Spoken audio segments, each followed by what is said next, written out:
right, welcome in, everybody. You're watching Philadelphia Eagles Now by Chat Sports. I'm Chase Sr., and coming up, it looks like Eagles general manager Howie Roseman knocked it out of the park with the free agency signing, who's been tremendous for this Philadelphia Eagles defense this year, and Vic Fangio deserves credit as well. Also, Lane Johnson is playing fantastic football. The numbers back that up, and we'll go through the Eagles injury report. Before we talk about all of that, thanks for being here and hanging out. We're 120 subscribers away from 90,000 subscribers. Once we get there, obviously simple math, that means that we are 10,000 subs away from getting that silver plaque from YouTube. So let's get there with this video. Show us some love. Hit that sub button. Lock us in. And I promise you, you'll love our daily and year-round coverage of the Philadelphia Eagles. Let's begin on the injury front for the Eagles. Defensive end Bryce Huff suffered that wrist injury during warmups against Jacksonville. That's why he only played 6 snaps in that thrilling, wild, crazy, wacky win over Doug Peterson's team last week. He was limited Wednesday. He does expect to play against the Cowboys on Sunday. Slow start to the year. During this winning streak, he was playing a little bit better, registered a sack and a half, and then only 6 snaps against the Jags.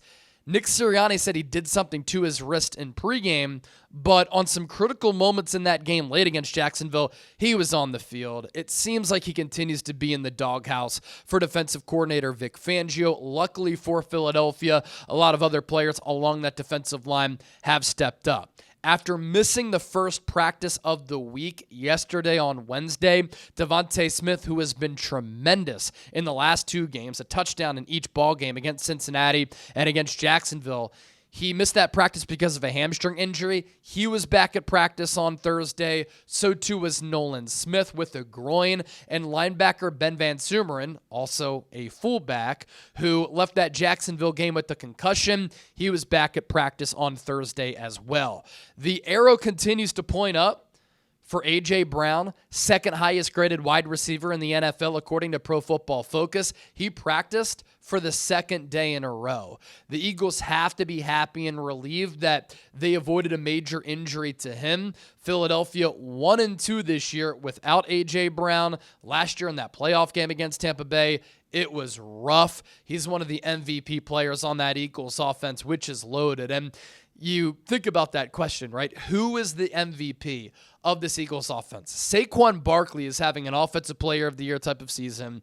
A.J. Brown is so pivotal. This Eagles offensive line has been great. They stink without Lane Johnson. Jalen Hurts has 12 combined touchdowns, no giveaways during this 4-game winning streak. It's a good problem to have when you have a lot of marquee players on that side of the ball. So all of the Eagles players who were limited to start the week, running back Saquon Barkley, Mekhi Becton, A.J. Brown, Bryce Huff, Jalen Hurts, Fred Johnson, Cam Jurgens, Darius Slay, Anaya Smith, Josh Sweat, Jeremiah Trotter were practicing again on Thursday, in addition to the players who we talked about on that Wednesday injury report. Now what I want to do is talk about Zack Baun.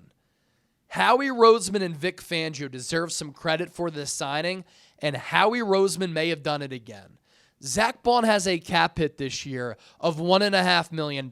He has a base salary of $1.1 million, and he has been one of the top overall linebackers in football with the salary that is a little north of $1 million. He has an overall Pro Football Focus grade of 81.6. That is 10th among 157 linebackers. A pass rush grade of 64.5. That's 44th among 157 linebackers. His run defense grade is 66.6, which is 70th among 157 linebackers. Zack Baun's coverage grade, 90.1. That is 2nd among 157 linebackers, and he is number 1 in the NFL in stops at that linebacker position. He's been really good against the pass with range and instincts. He's been really good against the run, and Vic Fangio has dialed up some pressure using Zack Baun as a blitzer. Now, what's very interesting is that has come on 250 coverage snaps and 53 pass rush snaps. In 2022, he was an edge rusher. He wasn't even an off-ball linebacker. With the Saints, a former third-round pick who was a bust with New Orleans to a certain degree, 137 pass rush snaps, 56 coverage snaps. Howie Roseman saw bang for the buck, a good value player, and Vic Fangio saw that he could be a solid off-ball linebacker in this league. And he has been so good for Philadelphia, the Eagles' best linebacker since TJ Edwards. And I went back and looked at some of the tape from last week, and I talked about some of these plays here on the show, but I wanted to refresh my memory a little bit. What a game he had against Jacksonville. And the Jags have some good offensive players. Evan Ingram at tight end, Travis Etienne at running back, Brian Thomas at wide receiver. Trevor Lawrence played pretty well in that second half, but Zack Baun made some high-level plays. The downfield pass breakup on Evan Ingram, first play of the game.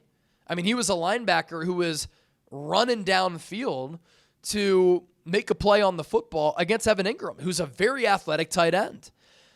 There was some patience in playing the run and plugging gaps.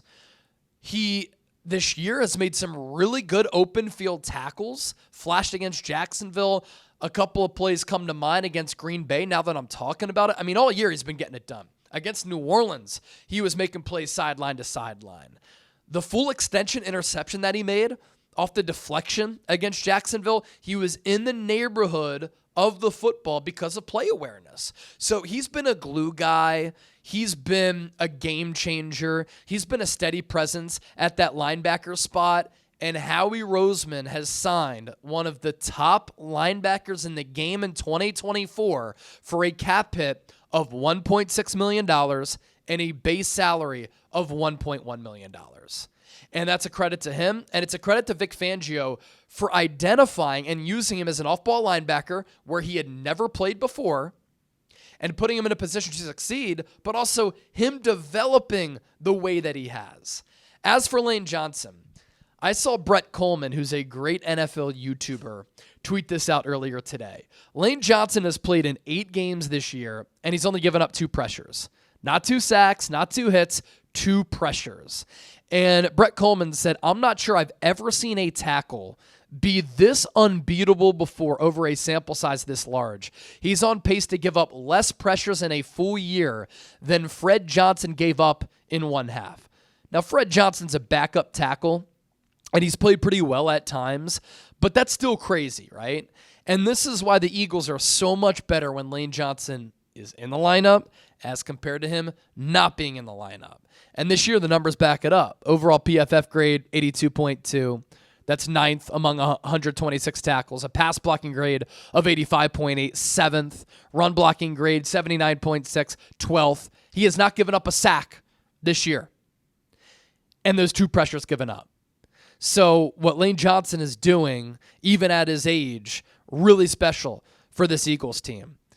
And he's going to go down as one of the top Eagles in the history of this organization. And for a long time now, he has been one of the top overall tackles in the game of football. So, Eagles injury report, Howie Roseman just crushing it with Zack Baun.